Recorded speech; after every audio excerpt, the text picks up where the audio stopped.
عبداللہ بن مسعود رضی اللہ تعالیٰ عنہ ایک مرتبہ اللہ کے نبی صلی اللہ علیہ وسلم کے یہ بول اپنے کانوں سے نکل گئے اور حیران ہو کے کھڑے ہو گئے۔ آپ فرما رہے تھے بیت اللہ، اس دھرتی پہ اللہ نے تجھے بڑی عظمت بخشی ہے، احترام بخشا ہے، لیکن اس دھرتی پہ ایک ہستی ایسی بھی ہے جس کی عظمت اور حرمت اللہ کے ہاں تجھ سے بھی زیادہ ہے۔ اور پھر فرمایا وہ بندہ مومن ہے، وہ بندہ مومن ہے جس کی عظمت اور حرمت کو اللہ نے بیت اللہ سے بھی بڑھ کر رکھا ہے۔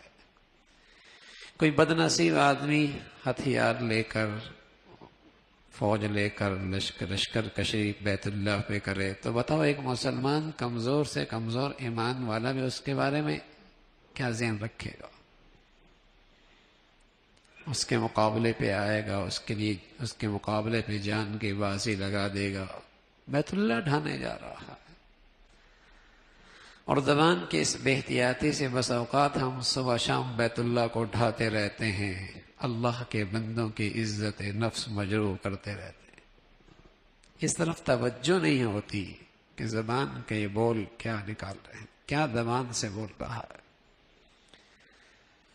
تو کتنے فسادات کی جڑ اور کتنے ہی جھگڑوں کی بنیاد یہ زبان ہے،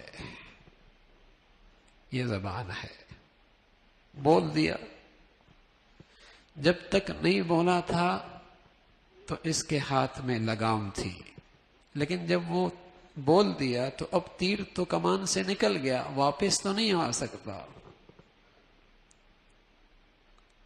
اس کا زبان کا یہ بول جس نے دل پہ زخم ڈال دیا وہ تو پر نہیں ہو سکتا، تو زخم لگ چکا ہے۔ تیروں کے زخم، نیزوں کے زخم بھر جایا کرتے ہیں، لیکن بسا اوقات زبان کے زخم بھرنے میں مہینوں نہیں زندگی لگ جاتی ہے، زندگی لگ جاتی ہے۔ تو اسے قابو میں رکھے،